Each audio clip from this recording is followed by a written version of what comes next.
Alors, première question, première idée, premier thème sur lequel je vais proposer à nos experts de s'exprimer.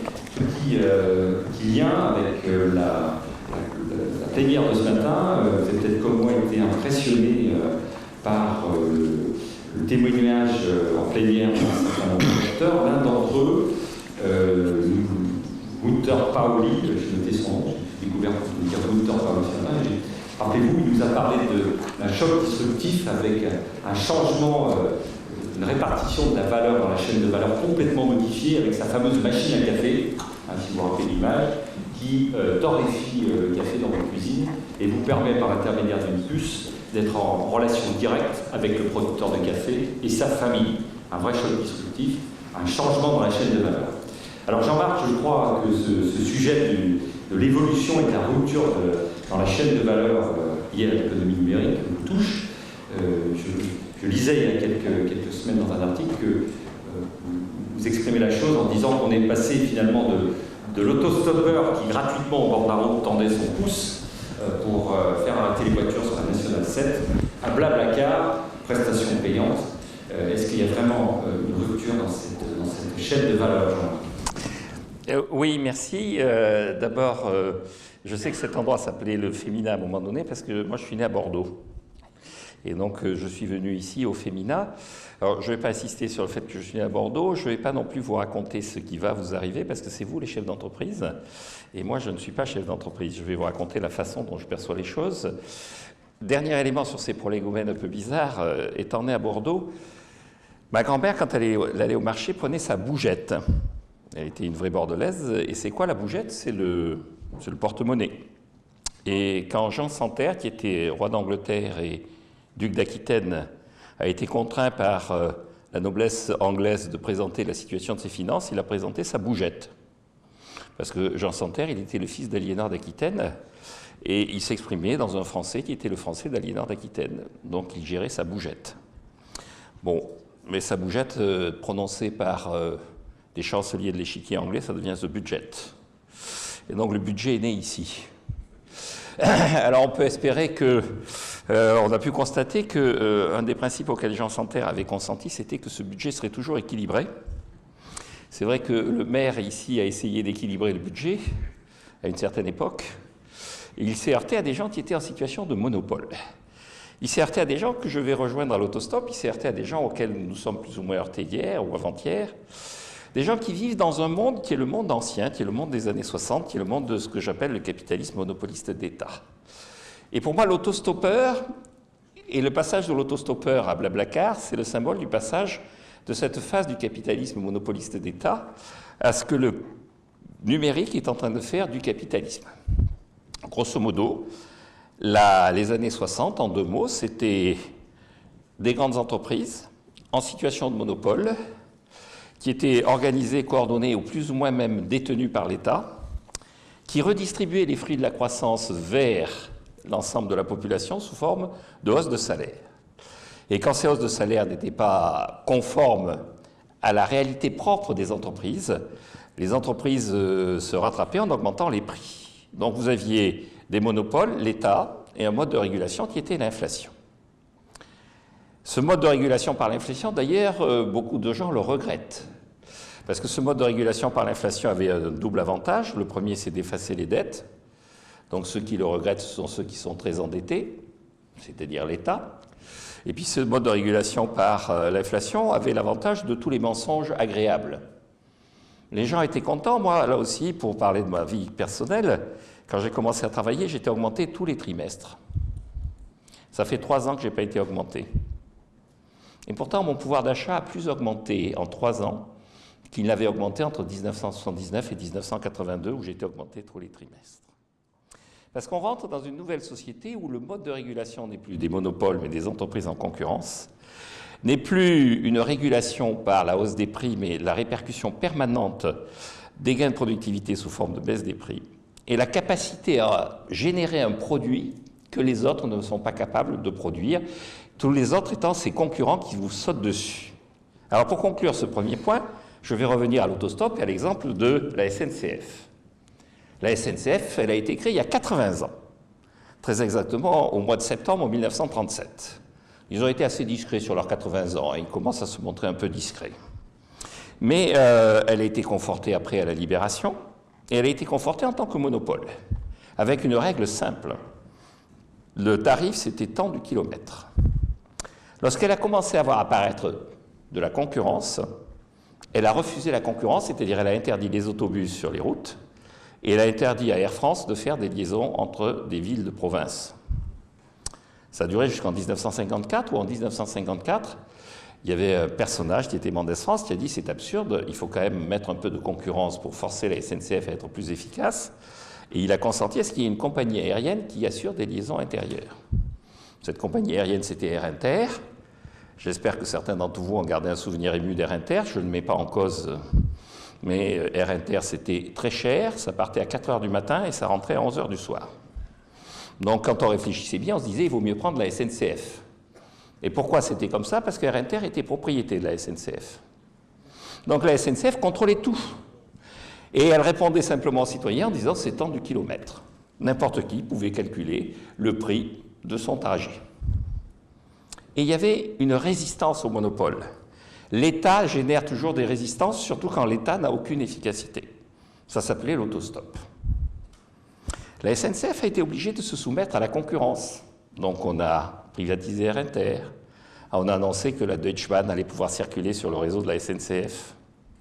Mais la vraie concurrence, elle est apparue grâce au numérique. Parce que grâce au numérique, l'autostop a changé de statut. De révolte marché noir militante contre un monopole, le numérique a transformé l'autostop en covoiturage, qui est devenu un geste citoyen, une capacité des individus à s'approprier le transport et à travailler ensemble pour générer effectivement une concurrence à la SNCF. Alors à ce stade, 3 remarques. Qu'est-ce qui ressort de ça? Premièrement, le numérique, ce n'est pas forcément la gratuité. L'autostop, c'était gratuit sur le plan monétaire. Oh, il y avait un prix à payer. Je suis bordelais. La première fois que j'ai quitté Paris pour aller à Bordeaux en autostop, je me suis demandé si le gars qui m'avait pris n'était pas payé par la SNCF. Je suis descendu à Vendôme. Donc, il y avait un prix indirect à payer, alors que dans Blablacar, ce n'est pas gratuit. Mais le prix est fixé de façon monétaire et est arrêté de façon claire, nette et précise. Deuxième élément, la SNCF a été obligée de s'adapter parce qu'elle a découvert que sa concurrence, ce n'était pas la Deutsche Bahn, mais c'était la route. Donc elle a fait des autobus.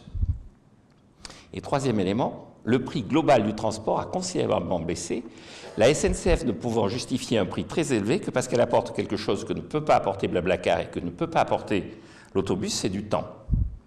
Grosso modo, je ne sais pas si vous avez regardé combien vous avez payé pour venir ici par la SNCF.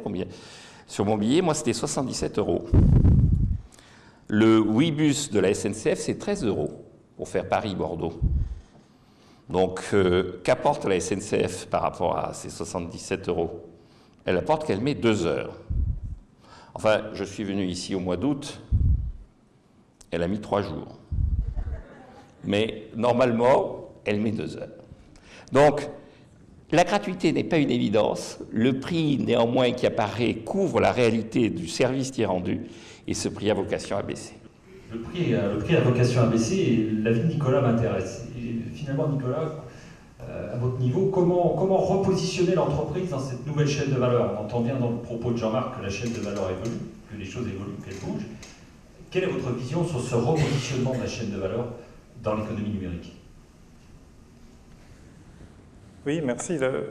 L'économie dans laquelle on a grandi tous au XXe siècle et qui nous environne encore aujourd'hui, c'est une économie qui est en grande partie divisée, subdivisée en grandes filières verticales. Et dans chacune de ces filières, on trouve des entreprises qui, en amont, extraient la matière première ou créent la matière essentielle, et en aval, des entreprises qui interagissent avec le consommateur final pour écouler les produits sur des marchés de consommation de masse. Et on est tellement habitué à cette façon de voir que notre vision de l'économie, l'organisation même de l'administration est organisée autour de ces filières. On a un ministère des Transports qui s'occupe de la filière des transports, on a un ministère de l'Industrie qui s'occupe des grandes filières industrielles, on a un ministère de l'Agriculture qui s'occupe de la filière agricole, etc. etc.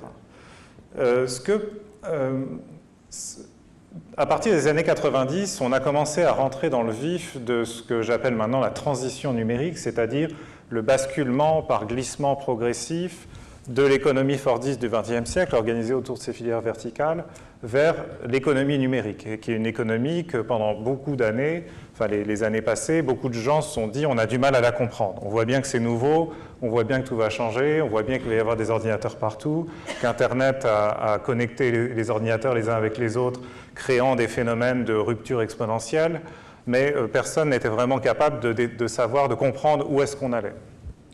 Alors, moi, je suis associé fondateur d'une société qui s'appelle The Family, qui investit dans des jeunes entreprises numériques, quand elles sont au tout début de leur existence, avec l'espoir qu'un jour, elles deviendront très grandes et qu'elles domineront leur marché à l'échelle mondiale. Donc, on est très ambitieux. Et évidemment, quand on prend des décisions d'investissement avec ce niveau d'ambition-là, on n'est pas forcé de faire de la futurologie, c'est-à-dire de savoir précisément ce qui va se passer dans 10 ans, dans 15 ans, dans 20 ans, mais on est quand même obligé de faire des paris sur l'avenir, d'essayer de comprendre comment telle start-up qui s'insère par exemple dans la filière agricole va pouvoir se positionner dans 1 an, dans 2 ans, dans 3 ans, dans une filière qui se déforme avec la transition numérique. Du coup, pour pouvoir faire ces paris d'investissement de façon un peu plus éclairée, on a énormément travaillé pour essayer de modéliser comment se passe la transition numérique d'une filière. D'abord pour la dédramatiser, cette transition. Ce n'est pas la première fois que l'économie change de paradigme, hein. C'est même arrivé 5 fois depuis la révolution industrielle. Il y a eu la révolution industrielle elle-même, l'apparition des machines et la combinaison des machines avec le travail. Il y a eu la révolution ferroviaire avec le déploiement des grandes infrastructures ferroviaires. Il y a eu la révolution de l'acier et de l'électricité à la fin du XIXe siècle.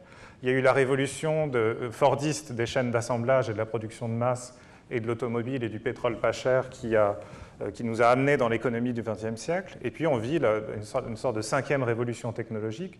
Et donc la première chose à se dire quand on regarde cette transition, c'est de la dédramatiser encore une fois, parce que ce n'est pas la première fois que ça nous arrive et à chaque fois on est plus ou moins retombé sur nos pieds.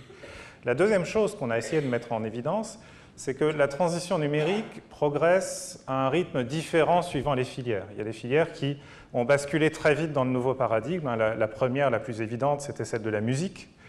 C'est arrivé très très vite dès les années 90 et ça a été finalisé en quelque sorte. L'estocade finale a été porté par Apple quand ils ont lancé le iPod et le téléchargement de morceaux à l'unité. Il y a la filière de la presse, évidemment. Bref, et nous, ce qu'on a cherché à faire à The Family, c'est essayer de comprendre, d'extrapoler à partir de ces filières dont la transition est très avancée, d'extrapoler comment allait se passer la transition numérique dans les autres filières où ça prend plus de temps, parce qu'il y a des actifs tangibles, parce qu'il y a des barrières réglementaires, parce que les entrepreneurs mettent plus de temps à faire progresser la transition numérique. Et ce qu'on a mis en évidence comme modèle, je ne rentre pas dans les détails, mais c'est qu'en gros, on quitte un monde, celui des filières verticales, où les grandes entreprises dominantes étaient systématiquement positionnées plutôt en amont de leur chaîne de valeur. Hein, les grandes entreprises, ça ne vous frappe pas au premier regard, mais quand on y réfléchit, on le réalise assez bien. Les grandes entreprises sont très rarement au contact direct de leurs clients finaux. Un assureur, il a interposé entre lui et ses clients des agents généraux, des courtiers. Un constructeur automobile, il interpose entre lui et ses clients des concessionnaires automobiles. Une grande maison d'édition, elle interpose entre elle et les lecteurs de livres des libraires. Bref, il y a toujours une sorte de maillon faible, une sorte de passe-plat en fait, qui est chargé de prendre les produits fabriqués en masse et de les pousser vers le client final et de gérer le client final avec toute son impatience, son exigence. Bref, c'est compliqué, donc on laisse ça à des intermédiaires qui sont de petite taille et qui n'arrivent pas vraiment à se tailler une part significative de la valeur ajoutée dans la filière. Et donc, les grandes entreprises du XXe siècle sont en milieu de chaîne de valeur, voire en amont, elles sont rarement au contact direct du client final. Et ce qu'on voit apparaître dans les filières dont la transition numérique est largement avancée, c'est un phénomène inédit, c'est l'émergence de grandes entreprises qui sont positionnées tout en bas de leur chaîne de valeur, au contact direct du client final, et même, j'y reviendrai tout à l'heure, dans une alliance avec ce client final. Des grandes entreprises comme Amazon, comme Google, comme Uber, comme Airbnb, etc., des entreprises qui ont un lien direct et personnalisé avec tous les utilisateurs de leurs applications, qui collectent en permanence des données pour apprendre à mieux les connaître, qui améliorent constamment la qualité de l'expérience, qui font baisser les prix en permanence. Et ces grandes entreprises, évidemment, elles font irruption dans les filières tout en bas. Elles se retournent vers l'amont, vers les grandes entreprises du passé, les grandes entreprises dominantes, et commence et engage un bras de fer, en quelque sorte, pour déterminer comment on va répartir la valeur entre les entreprises dominantes d'hier et les nouvelles entreprises dominantes d'aujourd'hui. Et c'est un peu comme ça que ça se passe dans toutes les filières. Et le point d'arrivée, on le comprend maintenant aussi assez bien, en gros, une filière dont la transition numérique s'achève, elle se vide de son contenu, de sa valeur au milieu, notamment sur les maillons de la distribution, du marketing. Et la valeur se concentre essentiellement tout en bas, dans les comptes de l'entreprise qui opère la relation avec le client final, et de façon résiduelle un peu tout en haut, parce que tout en haut, il y a quand même des entreprises qui retiennent des actifs essentiels. Par exemple, dans la musique, maintenant la valeur est concentrée pour l'essentiel chez Apple, chez Google, chez Amazon, mais il y a quand même des maisons de disques qui ont réussi à retenir des catalogues de musique que tout le monde veut écouter, et donc ils détiennent les droits sur ces catalogues, donc ils arrivent quand même à sécuriser une partie de la valeur ajoutée. Et donc aujourd'hui, les entreprises, toutes les entreprises appartiennent à une filière, et la question qu'elles doivent se poser, c'est où va ma filière? Si elles apportent la même réponse que nous, si elles agréent à notre vision des choses, la vision, c'est que si vous êtes positionné en milieu de chaîne de valeur, sur les maillons d'assemblage, de transformation, de distribution, vous êtes probablement menacé, parce que ces maillons vont être tiraillés, déformés, mis à rude épreuve par le bras de fer engagé entre l'amont et l'aval. Si vous êtes en aval, vous êtes plutôt bien positionné, vous êtes près du client final, mais il va falloir rentrer dans cette course, dans cette compétition extrêmement exigeante pour nouer une relation avec ce client final, apprendre à mieux le connaître, apprendre à mieux le servir, baisser les prix en permanence, augmenter la qualité en permanence. Si vous êtes en amont, alors il faut vous interroger sur l'actif que vous détenez et que vous allez devoir apprendre à défendre et à valoriser pour sécuriser votre quote-part dans la valeur. Et voilà. Et donc le dirigeant, aujourd'hui, nous, l'invitation qu'on lui fait systématiquement, mes associés et moi, c'est cesser de croire qu'on est dans une phase où personne ne comprend rien. On comprend parfaitement ce qui se passe. On a maintenant suffisamment de précédents pour pouvoir extrapoler ce qui va se passer dans tous les secteurs de l'économie. Et l'interrogation que vous devez vous formuler à vous-même, c'est où suis-je dans ma filière? Comment ma filière va se déformer? Est-ce que je reste là où je suis en essayant d'améliorer la façon dont je fais mon métier? Ou est-ce que j'essaie de me repositionner dans ma filière, soit en me repliant en amont autour d'un actif essentiel, soit en dévalant la filière jusqu'en aval pour essayer de rentrer en relation avec le client final et de faire alliance avec lui? D'accord. Déformation de la filière, évolution des repères de la chaîne de valeur. Une question pour Jean-Marc. Est-ce que la notion de concurrence dans ce monde, dans cette ère de l'économie numérique évolue et est-ce que Valras a raison? Alors, effectivement, je pense que la grande rupture, on vient de le dire, les prix baissent, on est d'accord tous les deux là-dessus, c'est-à-dire que le grand régulateur, c'est la baisse des prix, et cette baisse des prix, elle est liée à l'explosion de la concurrence. Alors, Valras, je vous rappelle, Valras est un économiste français, comme il était français, les Anglais ne le supportent pas, donc il se raconte partout qu'il était suisse parce qu'il enseignait à Lausanne, mais il était français. Et non seulement il était français, mais il était né à Évreux. Et notre ministre de l'économie est député d'Évreux, donc je me suis permis de faire un jour un article lui demandant de relire Valras, et il m'a fort aimablement envoyé un petit message en disant que pour lui ce ne serait pas une relecture, mais une lecture.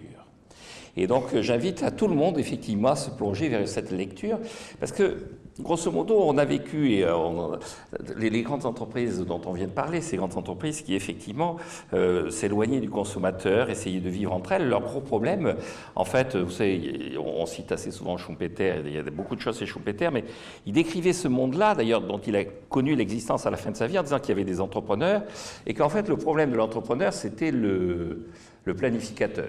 C'est-à-dire la menace que faisait porter sur lui la personne qui voulait s'emparer de son entreprise. Lorsqu'il avait construit un grand groupe, il y avait une tentation naturelle de l'État de s'emparer de son grand groupe pour bénéficier des rentes qu'il avait pu créer, pour bénéficier du pouvoir qui était dans la dimension colossale qu'avait atteint le groupe. Et Schumpeter disait, à côté de quoi est passé Valras, c'est quand il définit la concurrence comme régulateur ultime, il ignore le fait que ce couple-là mène l'histoire, alors que Valras réagit plutôt sur un couple qui serait l'imitateur et le consommateur. L'imitateur, c'est celui qui, dès qu'il voit que l'entrepreneur est en train de faire quelque chose, qui va faire la même chose que lui. Il ne joue pas un rôle d'ailleurs totalement négatif, c'est-à-dire que L'entrepreneur qui se trompe n'a pas d'imitateur. Et donc pour l'entrepreneur, avoir un imitateur, ça signifie que quelque part, il est dans le juste.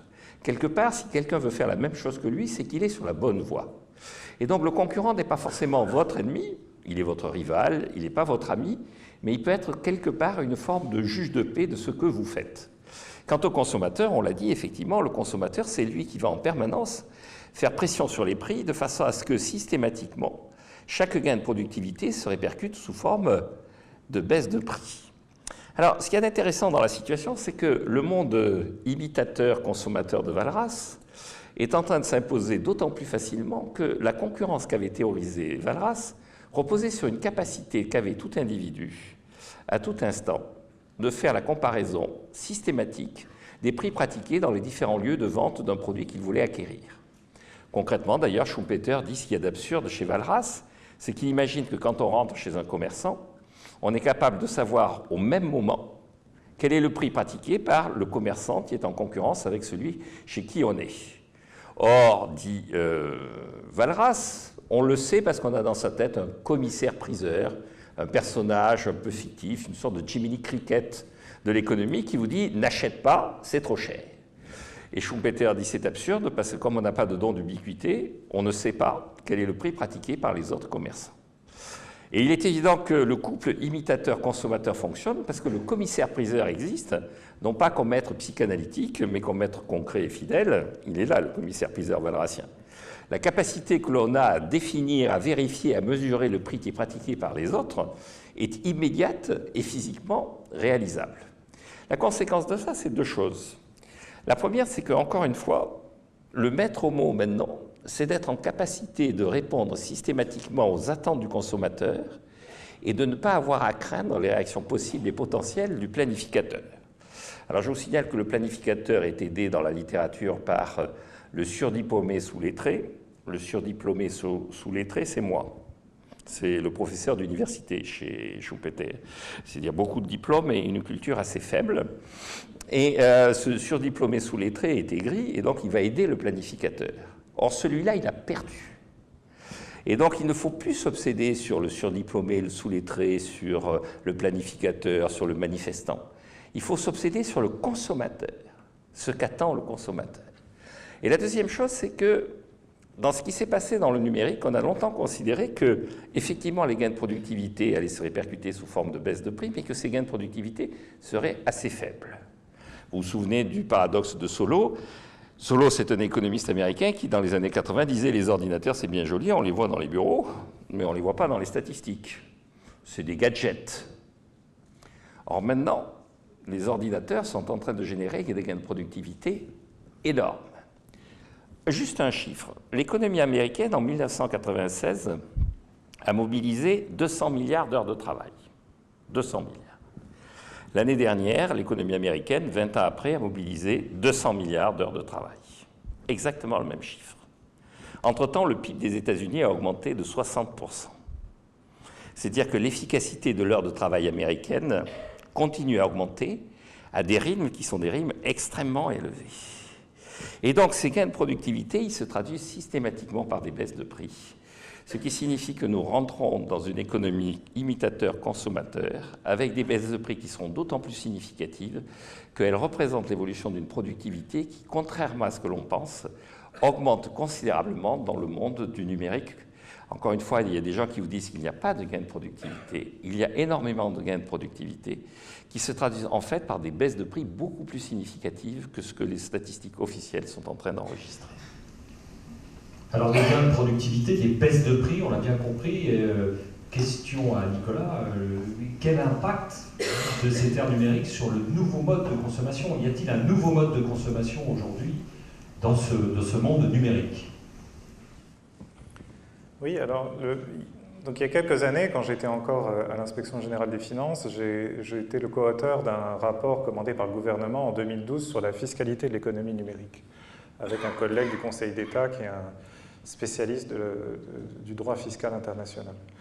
Et donc ce collègue et moi, on a écrit un rapport qui répondait en gros à deux questions implicites, qui n'étaient pas écrites noir sur blanc dans la lettre de mission, mais c'était pourquoi Google ne paye pas d'impôts en France et comment leur en faire payer plus. Et évidemment, c'était généralisé. Pourquoi les entreprises numériques ne payent pas d'impôts? Comment leur en faire payer plus? Et donc, mon collègue et moi, comme on est tous les deux des bons élèves, on a commencé par analyser les termes du sujet avant de commencer la dissertation. Et on s'est posé une question qui n'a l'air de rien, mais qu'est-ce qu'une entreprise numérique? Et la réponse n'est pas du tout facile, parce que si la première réponse en général font les gens, c'est une entreprise qui utilise encore plus les technologies numériques, plus d'informatique, plus de réseaux, plus de traitement de données, etc. Mais cette définition n'est pas du tout rigoureuse parce qu'il y a autant, voire plus d'informatique dans une entreprise comme Orange ou BNP Paribas qui ne sont pas des entreprises numériques, il y en a chez Google ou Facebook qui sont des entreprises numériques. Et donc on a creusé un peu et d'ailleurs on n'a pas réussi à conclure à l'époque dans le cadre de ce rapport, enfin la réponse me satisfaisait moi pas tout à fait, mais c'est une question que j'ai commencé à creuser et je suis arrivé à peu près à une réponse qui me satisfait, qui est qu'une entreprise numérique, c'est une entreprise qui a un rapport radicalement différent à ses clients, aux consommateurs qui consomment ses produits. Et ce rapport différent, il se matérialise de deux manières. Première manière, c'est que cette entreprise, elle garantit à ses clients une expérience d'une qualité exceptionnelle. Alors, qu'est-ce que ça veut dire, une qualité exceptionnelle? Comparez l'aisance avec laquelle vous pouvez commander un produit sur Amazon avec la difficulté à joindre votre conseiller bancaire dans l'agence à laquelle vous êtes rattaché. L'expérience exceptionnelle, elle est d'abord par comparaison avec la qualité de service que nous offrent les entreprises traditionnelles. Avec les entreprises numériques, c'est plus simple, plus fluide, plus rapide, plus stimulant, plus agréable, plus ludique. Bref, vous pouvez cocher plein de cases comme ça. Deuxième critère qui change dans la relation au client final, c'est que les entreprises numériques identifient chaque client individuellement et collectent sur lui des données. Elles observent en permanence la façon dont vous utilisez leurs produits et elles collectent des données de façon régulière et systématique, pour reprendre les termes du droit des données personnelles, pour apprendre à mieux vous profiler, à vous comparer aux autres et surtout à faire la prédiction sur vos besoins, vos attentes, votre propension à payer, etc. etc. Et du coup, alors, pourquoi font-elles ça, les entreprises numériques? Pourquoi sont-elles si obsédées par la connaissance intime de chaque client individuellement? Pourquoi nous servent-elles si bien à travers une expérience exceptionnelle? Elles ne le font pas par altruisme. Si vous observez la psychologie des patrons d'entreprises numériques, vous n'allez pas trouver que des grands altruistes qui cherchent à faire le bien autour d'eux. Elles le font pour une raison précise, c'est que la transition numérique de l'économie, son principal effet, c'est qu'il a déplacé une grande partie de la puissance des organisations, l'État, les entreprises, vers les individus.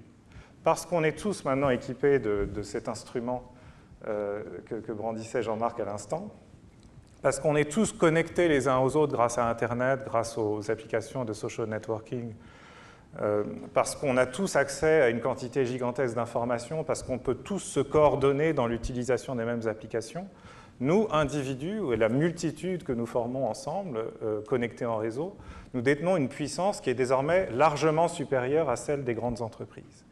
Et les entreprises qui gagnent dans l'économie numérique, c'est celles qui ont compris ça, qui ont compris que la puissance avait déserté l'organisation, que la puissance n'était plus dans les usines, les infrastructures, les brevets, les ingénieurs, etc., mais plutôt dans les individus qui utilisent les applications.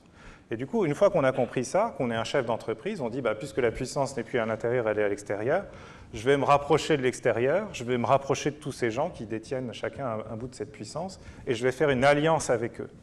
Et c'est pour ça que les entreprises numériques nous servent si bien, parce qu'elles savent que nous détenons une puissance extraordinaire, et parce qu'elles nous servent si bien, nous consentons, dans l'utilisation quotidienne de leurs applications, à mettre notre puissance à leur disposition. Par exemple, on utilise Facebook, c'est nous qui remplissons Facebook avec des contenus inspirants, rigolos, décalés, etc.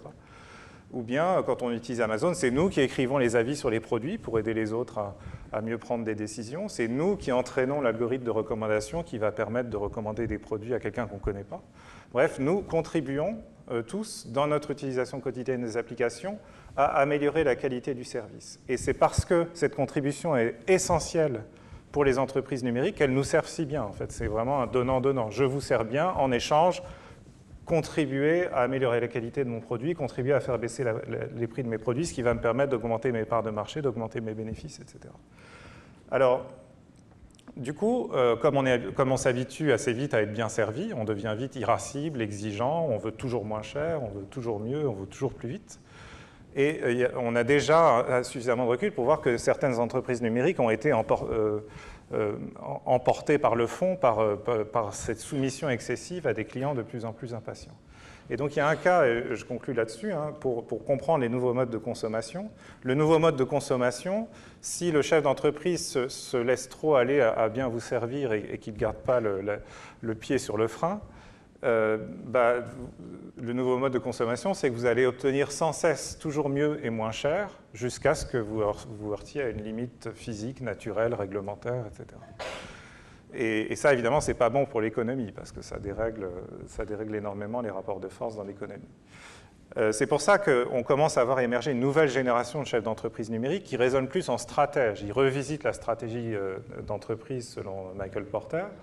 Et puis, ils découvrent voilà, que en fait, l'enjeu, qu'il ne faut pas se laisser entraîner dans cette spirale infernale de la baisse des prix en continu.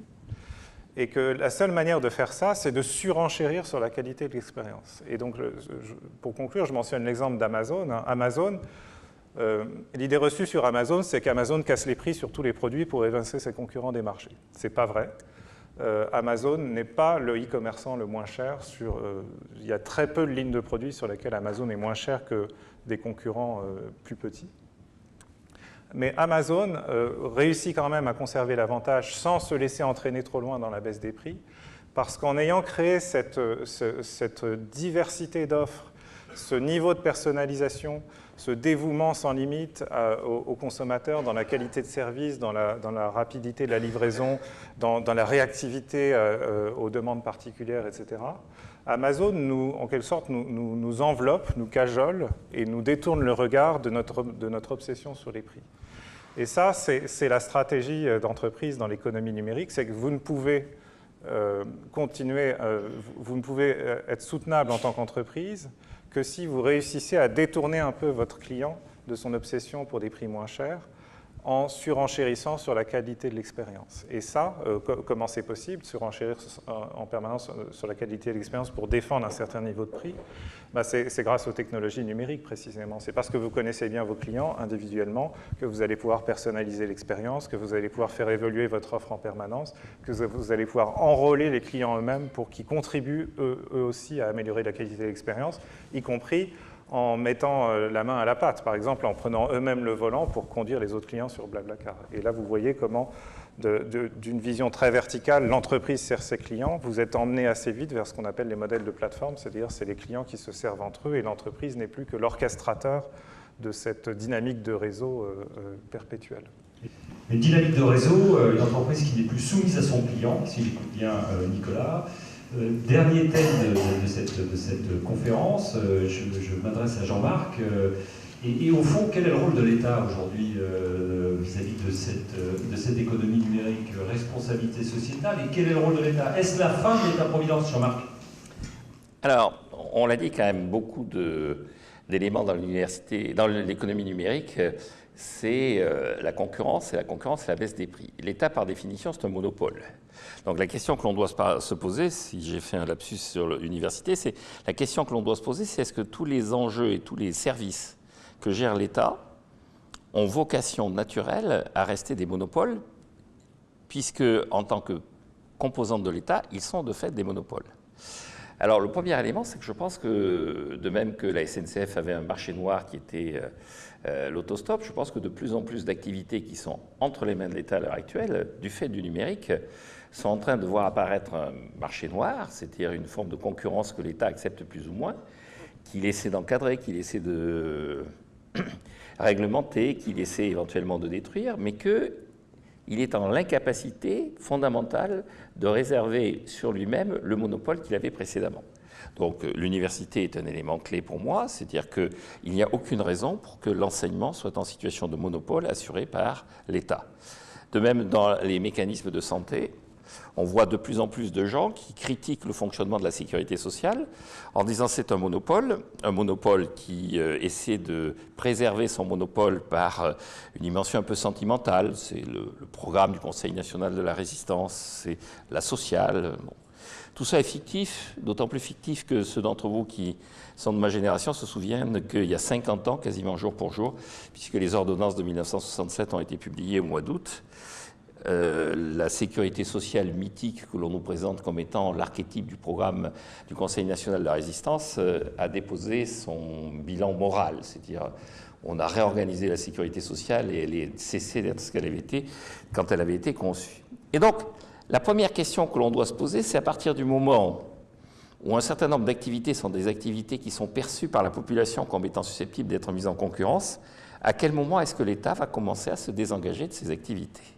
Je pense que ça va aller très très vite.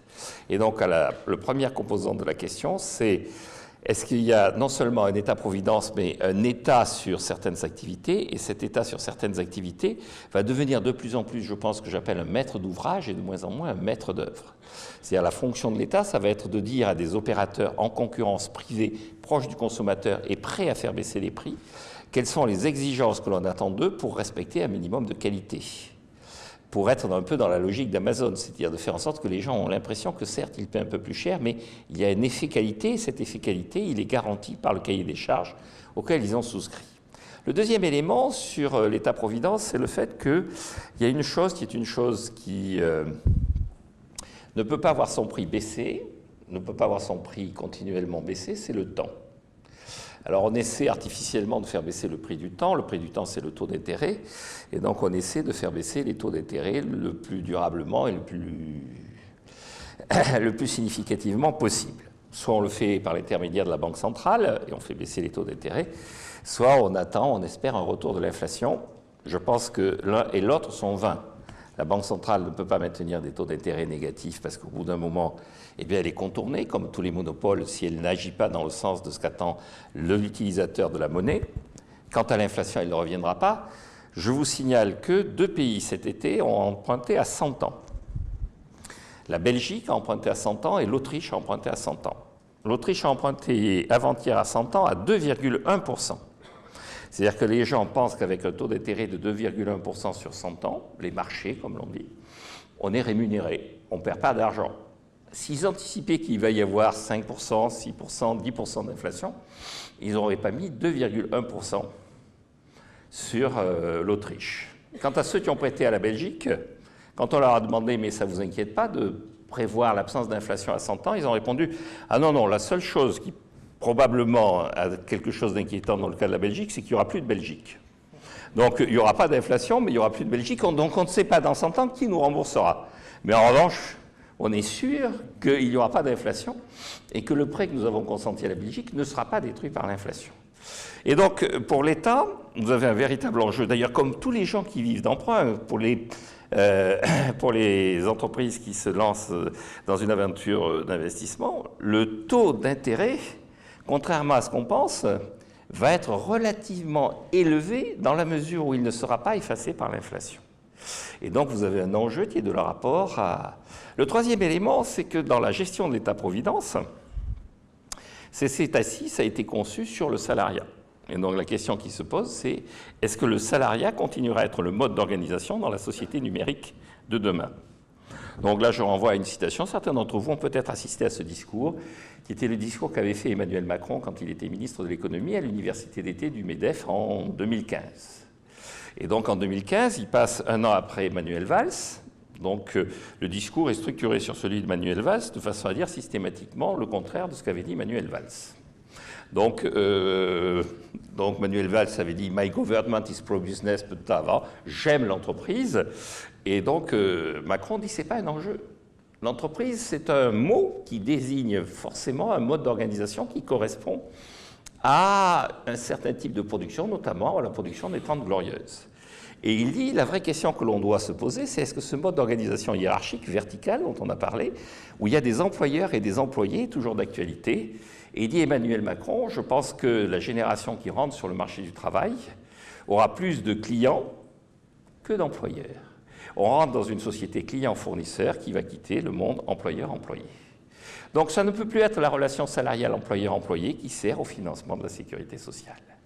Et donc je pense que la vraie réflexion que l'on doit avoir, c'est une réflexion sur le mode de transfert du pouvoir d'achat vers les plus défavorisés par des mécanismes style revenu universel et allocation universelle.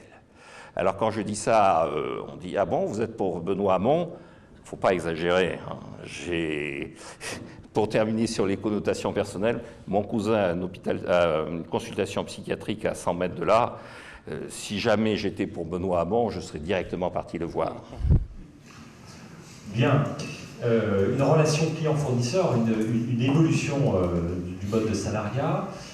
La question à monsieur l'inspecteur des finances, qui me paraît utile pour clôturer ce débat, c'est l'obligation de l'État pour faire face aux nouvelles entreprises. Nouvelles obligations pour l'État, que doit faire l'État?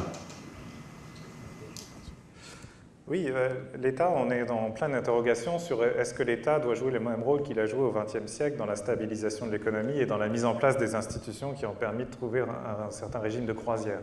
Alors, il faut se rappeler, hein, il y a un siècle, qu'est-ce qui s'est passé? J'expliquais tout à l'heure que les grandes entreprises étaient pour la plupart éloignées du consommateur final, mais elles s'en sont éloignées de façon délibérée parce qu'elles ont découvert que c'était compliqué d'être au contact direct du consommateur final. Au début du XXe siècle, les grandes entreprises fordistes se sont rapprochés du consommateur final pour la première fois dans l'histoire des grandes entreprises. Pour la première fois, il y a eu des grandes organisations qui se sont mises à vendre directement, à opérer une marque, à valoriser une marque, à fabriquer des produits en masse. Et elles ont découvert cette puissance extraordinaire des marchés de grande consommation. C'est-à-dire quand vous quittez le monde du B2B, que vous commencez à vendre sur les marchés de grande consommation, vous atteignez des échelles de production et des niveaux de prospérité potentiels qui sont considérables. Alors, donc ça a été évidemment, c'était les débuts glorieux de l'économie fordiste, mais au passage, tous ces grands capitaines d'industrie des années 20 et des années 30 ont découvert un danger critique qu'il y avait sur les marchés de grande consommation, c'était leur extraordinaire instabilité. C'est-à-dire que la demande des marchés de grande consommation, ça va, ça vient, et puis quand ça s'interrompt, d'un seul coup, on se retrouve avec des usines qui charrient des voitures et des produits industriels qu'il faut arrêter en urgence, il faut fermer l'usine, licencier les ouvriers, en attendant que la demande reprenne. Et évidemment, cette incertitude sur le futur de la demande sur les marchés de grande consommation a commencé à pétrifier les capitaines d'industrie qui ont commencé à hésiter dans leurs décisions d'investissement. S'ils disent si on ne va pas ouvrir une nouvelle usine, si on est incapable de s'assurer qu'il y aura une demande soutenue pour absorber, pour écouler les produits qui sortiront de cette usine pendant 5, 10, 15 ans, etc. Et donc la situation, la crise des années 30, c'est ça.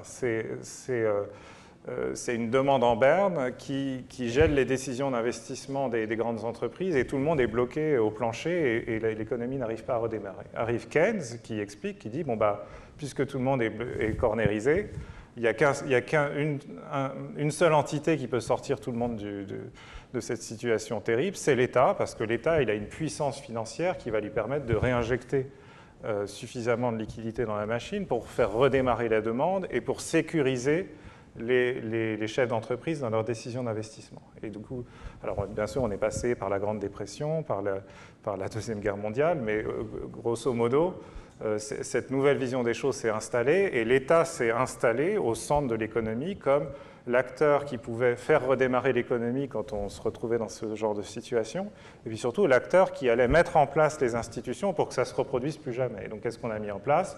On a mis en place le salariat comme forme privilégiée de travail, on a mis en place la sécurité sociale pour absorber les chocs et soutenir la demande quand l'économie va moins bien.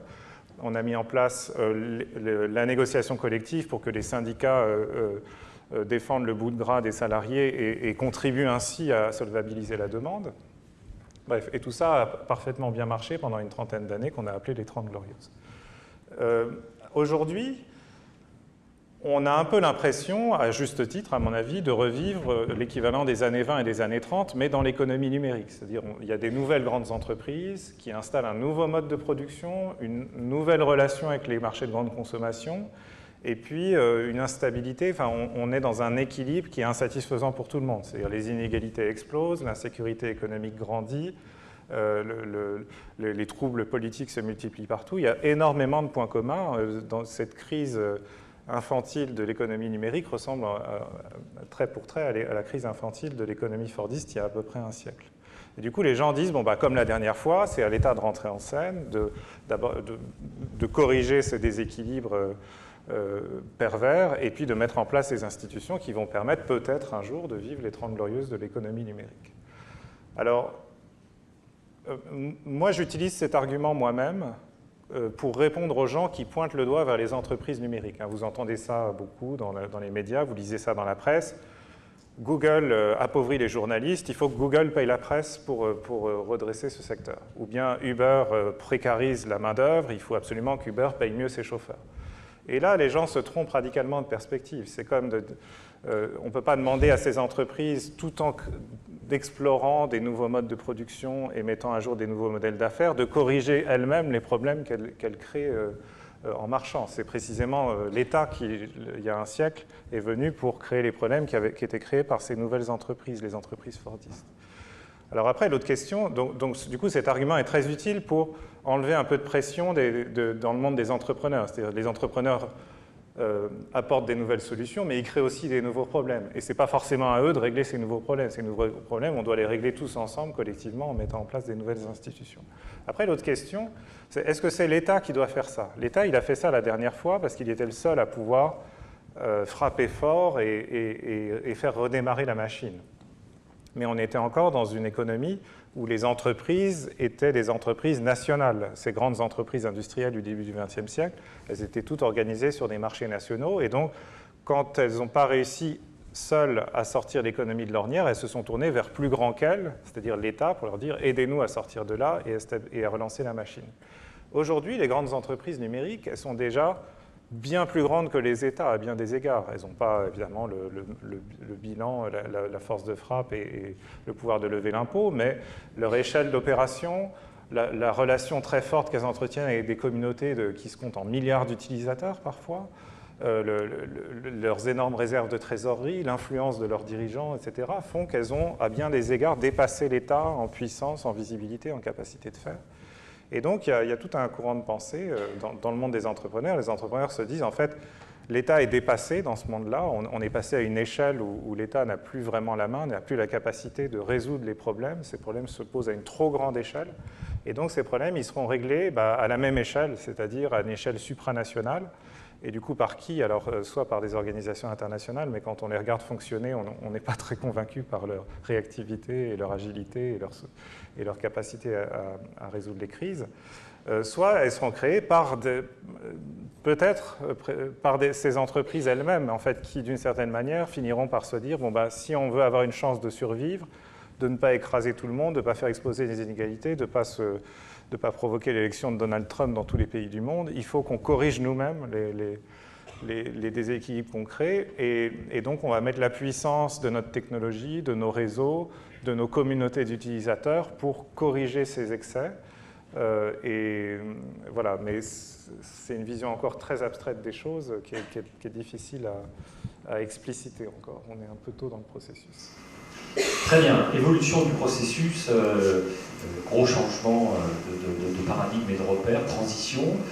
Nous vous proposons de rentrer maintenant dans le deuxième temps de cet atelier en vous donnant la parole, en répondant à vos questions que peut-être vous avez posées pendant cette conférence via vos téléphones portables, ou que sinon vous pouvez poser évidemment en direct, puisque Alexandra et Valérie disposent de micros et vous pouvez évidemment intervenir.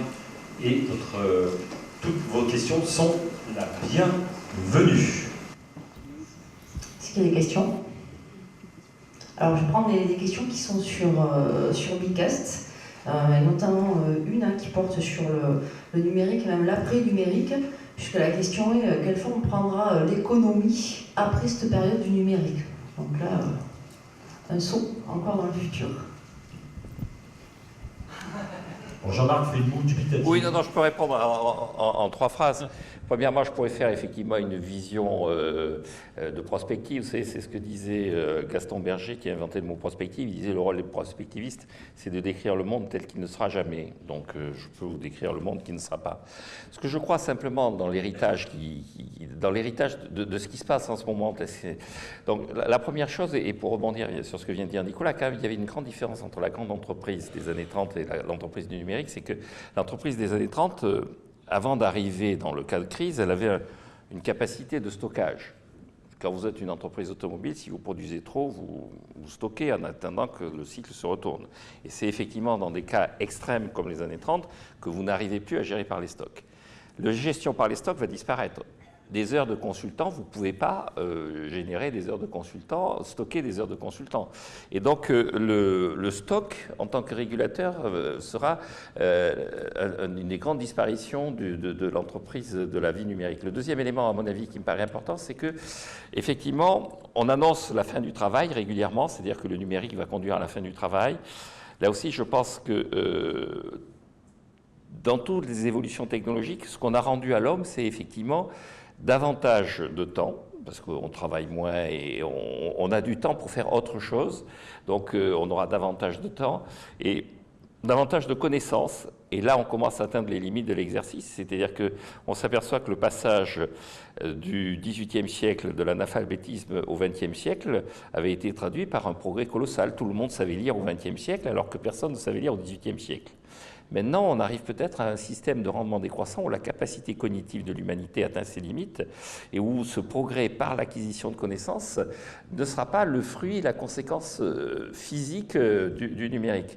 Enfin, le troisième élément qui me paraît assez important dans tout ça, c'est que dans l'économie de l'après-numérique, il va y avoir quand même un rapport à l'épargne, un rapport donc à l'inégalité, à l'épargne, qui va... Si ce n'est plus le travail qui est le plus rémunérateur, s'il y a de moins en moins de gens qui sont rémunérés sur la base du travail, parce que le travail est grignoté en permanence dans des domaines de productivité qui font baisser les prix. Et si en revanche le temps, lui, ne peut pas avoir son prix qui baisse parce que le taux d'intérêt ne peut pas être négatif, on tombe sur ce que j'appelle le dilemme de Piketty, c'est-à-dire si le taux d'intérêt est systématiquement supérieur au taux de croissance, comment est-ce qu'on fait pour faire en sorte que ce bénéfice que détient celui qui a le taux d'intérêt soit réparti sur l'ensemble de la population? Et donc, je pense qu'on va vers une société dans l'après-numérique où l'épargne sera de plus en plus diffusée dans la population. Grosso modo, contrairement à ce qu'on pense, nous serons tous propriétaires, pas propriétaires de notre maison, mais propriétaires de l'économie. C'est-à-dire qu'on va passer du capitalisme monopoliste d'État à un capitalisme concurrentiel populaire. C'est-à-dire on n'aura plus notre voiture parce qu'on n'aura plus d'appartement parce qu'on ira en vacances sur Airbnb, on sera logé par mais on sera propriétaire des entreprises du numérique. Un capitalisme populaire pour Nicolas aussi, cette idée à partager?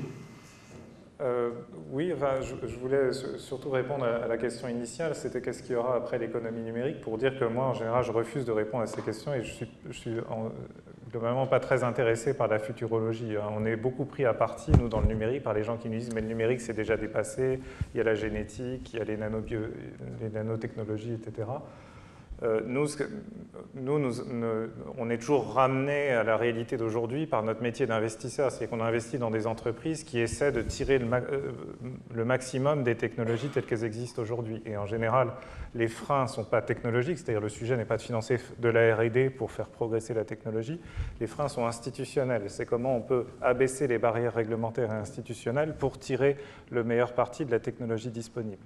Il y a certains pays qui savent très bien le faire, comme les États-Unis, et du coup qui avance très vite. Il y a d'autres pays où on organise une résistance beaucoup plus farouche au développement des nouveaux modèles, comme la France, et du coup on s'en réjouit en disant le capitalisme sauvage ne passe pas par nous, mais ce faisant on prend du retard en réalité, parce que pendant que les autres avancent, en mettant en place les institutions qui vont bien, nous on reste prisonniers d'institutions du passé qui sont obsolètes dans le nouveau mode de production. Et donc donc j'essaie de toujours corriger cet excès qui consiste à trop regarder le futur pour dire regardons d'abord ce qu'on peut faire aujourd'hui, et quelles sont nos marges de manœuvre pour faire grandir plus d'entreprises numériques en France et en Europe. Et ensuite, on pourra s'interroger aux prochaines générations de technologies. Est-ce qu'il y a d'autres Il y a des questions. Des questions dans la salle, très bien. Je vous ai entendu parler du changement de fonction de l'État. Je me posais la question de savoir quelle est la caractéristique d'un État qui passe d'une fonction de maître d'œuvre à une fonction de maître d'ouvrage. Oui, c'est l'inverse, oui. Oui, c'est ça, oui, tout à fait. Oui, on passe de maître d'œuvre à maître d'ouvrage. Je crois que ça suppose chez l'État trois choses. La première, c'est de préserver dans sa fonction régalienne le droit de la concurrence. Je pense que les États maintenant vont avoir... On parle beaucoup de cette contradiction qui est entre ce monde de la concurrence que je décris et puis la réalité des GAFA dont on dit qu'ils sont en réalité de plus en plus des monopoles qui effectivement dépassent par leur dimension en nombre de clients les États eux-mêmes. Donc je pense qu'un des grands enjeux c'est de générer, appliquer, faire vivre un droit de la concurrence. Alors on a parlé des États-Unis. Ce qu'il y a de frappant, c'est que le droit de la concurrence est de plus en plus assimilé à une technique de droit pénaliste. C'est-à-dire qu'aux États-Unis, on met les gens en prison pour des délits concernant, pour des entraves à la libre concurrence. Bon, ce n'est pas le cas en Europe, mais je pense que la deuxième chose, c'est qu'à partir du moment où on est un maître d'ouvrage, on définit un cahier des charges, et dans une société qui est une société qui est de plus en plus procédurière, à partir du moment où effectivement on a la capacité par les nouvelles technologies à générer énormément d'informations, donc d'idées, de procédures, on a la possibilité de comparer énormément de jurisprudence, donc de se montrer très pointu. Un des grands enjeux, c'est de rédiger des cahiers des charges. Et concrètement, à l'heure actuelle, notre fonction publique, en tout cas, est plutôt dans une logique, on le voit avec le psychodrame de l'autoroute, le psychodrame de la privatisation des autoroutes. Je ne rentre pas dans les détails, mais il y a manifestement un problème, qui est un problème de la façon dont a été rédigé le cahier des charges. Et quand la direction du Trésor dit, écoutez, mais on ne pouvait pas prévoir que les taux d'intérêt allaient baisser dans de telles proportions, mais c'est leur métier. Si la direction du Trésor n'est pas capable de prévoir de combien évoluent les taux d'intérêt, à quoi sert la direction du Trésor? Donc je pense qu'il y a un véritable professionnalisation des fonctionnaires. Et le troisième élément, je pense que c'est un élément de nécessité. C'est-à-dire qu'à partir du moment où, de toute façon, les taux d'intérêt, contrairement à ce qu'on pense, continueront à être relativement rémunérateurs par rapport à la base fiscale qui, elle, la seule façon qu'aura l'État de s'en sortir, c'est effectivement de privatiser un certain nombre de choses, en tout cas de transférer un certain nombre de coûts au privé. Et donc, à la limite, il n'a pas le choix. Cet État maître d'ouvrage, il va émerger parce que l'État aura le choix entre soit faire faillite, soit faire banqueroute. Et donc, la Grèce peut se permettre de faire des haircuts en disant que, bon, on appelle ça donc des haircuts plutôt que de la banqueroute, mais les grands États ne peuvent pas se permettre de faire ça, et donc ils sont obligés de se réorienter et d'alléger considérablement leurs dépenses pour pouvoir retrouver leur capacité d'intervention et d'action. Et donc l'État maître d'ouvrage, pour résumer, c'est un État qui gère le droit de la concurrence, qui produit le droit de la concurrence et qui est très, très exigeant en termes de respect de la concurrence, un État qui est très précis, très minutieux et très efficace dans la rédaction de ses cahiers des charges, et un État qui accepte l'idée qu'il n'est plus omniprésent. Nicolas, quel est votre avis ? Oui, je voulais juste partager une idée. Moi, j'ai une vision assez libérale de l'État, selon laquelle l'État est légitime et efficace pour intervenir là, en présence d'imperfections de marché, c'est-à-dire là où les entreprises n'arrivent pas à atteindre un certain optimum. On change d'économie, on change de paradigme, il y a des nouvelles technologies qui se déploient. Ces technologies, elles déplacent les imperfections de marché, c'est-à-dire il y a des imperfections de marché qui ont dominé le XXe siècle, qui sont en train de disparaître sous nos yeux grâce aux technologies numériques. Et du coup, l'État est toujours là pour corriger une imperfection qui n'existe plus. Et donc, il faut qu'on ait la force et la capacité de réaliser ça et de dire, bon, bah, l'État peut se retirer de tel domaine, tel pan de l'économie, parce que les imperfections sont spontanément corrigées par la technologie, par des entrepreneurs qui font émerger des nouveaux modèles, etc. À l'inverse, les technologies numériques et le nouveau paradigme font émerger des nouvelles imperfections qui n'existaient pas avant. On en a une sous les yeux qui obsède beaucoup de Français dans leur vie quotidienne, c'est le marché du logement. L'économie numérique, paradoxalement, elle a pour effet de redéployer la main-d'œuvre, les travailleurs, vers des métiers de services de proximité. Parce que tout ce qui n'est pas service de proximité est automatisable et donc remplacé tendanciellement par des robots et par des logiciels. Et donc, notre avenir, en gros, c'est d'être tous demain travaillant dans la restauration, dans l'hôtellerie, dans l'éducation, dans la santé, dans les services à la personne, bref, dans l'interaction directe avec des gens dont on essaie de rendre la vie la plus facile, qu'on essaie de comprendre intimement, avec lesquels on partage des traits d'humour, de l'écoute, etc., de la confiance. Le problème de tous ces métiers des services de proximité, c'est que par définition, ils se passent là où habitent les gens. Et donc il y a un phénomène d'agglomération qui explique que les gens se concentrent de plus en plus dans les grandes villes parce que c'est là que sont les emplois dans une économie plus numérique. Et le problème, c'est que les grandes villes aujourd'hui n'arrivent pas à absorber ce flux de population. On a des loyers qui montent en flèche en permanence, des gens qui n'arrivent plus à accéder au logement. Voilà une imperfection de marché qui est en train d'émerger du fait de la transition numérique de l'économie et sur laquelle l'État devrait intervenir beaucoup plus vigoureusement qu'il ne le fait aujourd'hui en annonçant comme tous les 5 ans qu'on va construire plus et ça va résoudre tous les problèmes. C'est très très très loin d'être suffisant. C'est comme de dire, ça aurait été comme de dire en 1945 on va former plus de médecins, du coup les gens seront en bonne santé et sans créer l'assurance maladie derrière. Très bien. Peut-être une dernière question en termes de timing avant la conclusion de cet atelier, et avec une réponse courte, ça c'est pour les experts. Oui, je pense qu'elle peut être courte. La remarque spectaculaire de Jean-Marc Daniel tout à l'heure sur la progression du PIB aux États-Unis à heure de travail constante, est-ce que c'est quelque chose qu'il faut mettre au compte du numérique en général, ou est-ce qu'il ne faut pas aussi tenir compte de la globalisation et de la concurrence internationale qui s'est considérablement développée à la même période et qui par conséquent a permis aux États-Unis d'accroître leur PIB sans accroître les heures travaillées?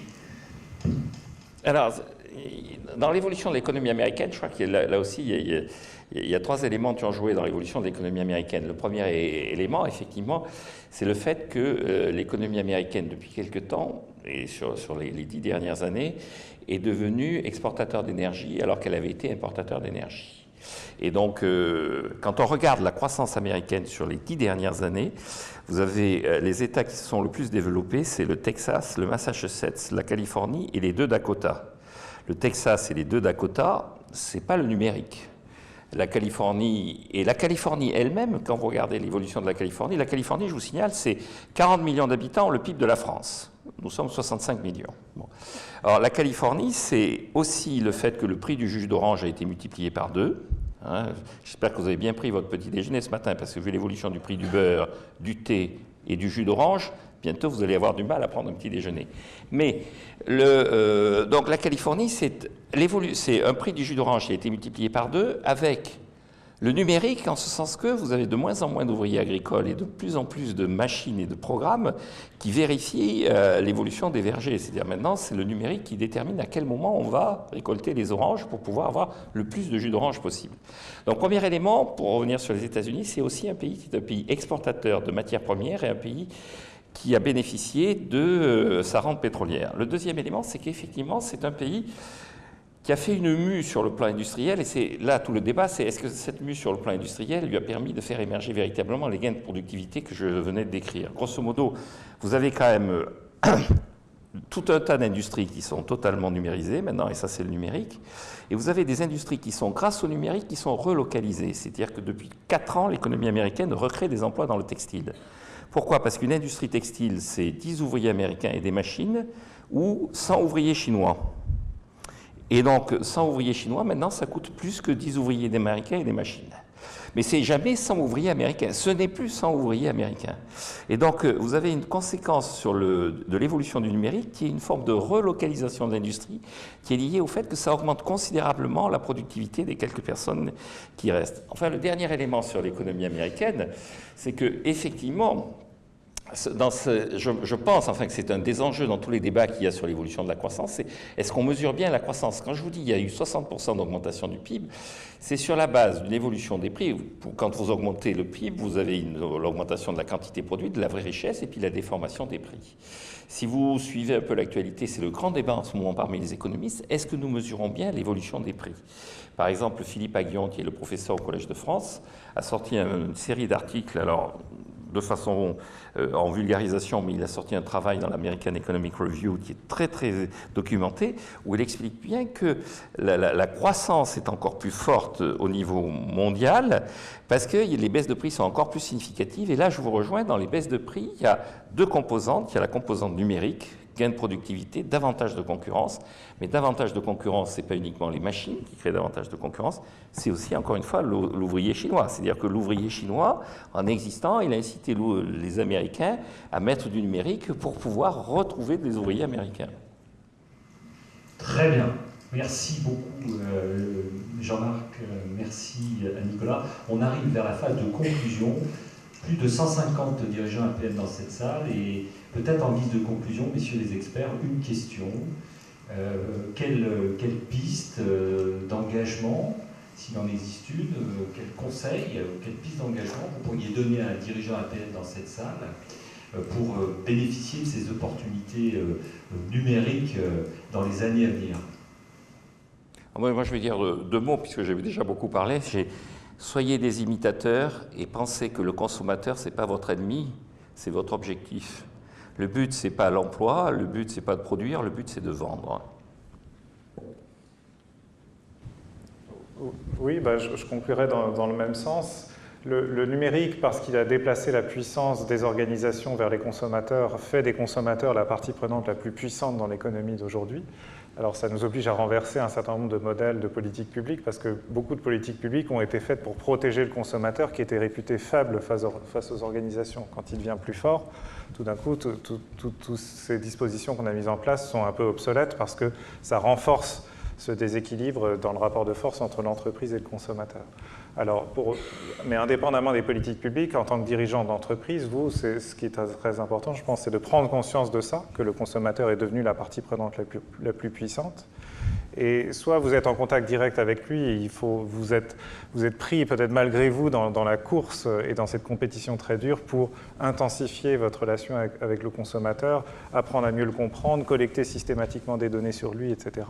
Soit vous êtes loin de lui, mais ça ne vous épargne pas de vous intéresser à lui, parce que tout votre secteur et toute la chaîne de valeur dans laquelle vous êtes inscrite va commencer à vibrer au rythme des attentes et des demandes des consommateurs. Et donc les chefs d'entreprise qui les comprennent mieux, qui savent les anticiper, qui savent d'une certaine manière ou d'une autre communiquer avec eux, sont ceux qui arriveront le mieux à se positionner dans la chaîne de valeur et à tirer avantage de tout ça. Très bien. Un très très très grand merci à Jean-Marc et Daniel pour la qualité de leurs apports. Excellente journée, bonne continuation.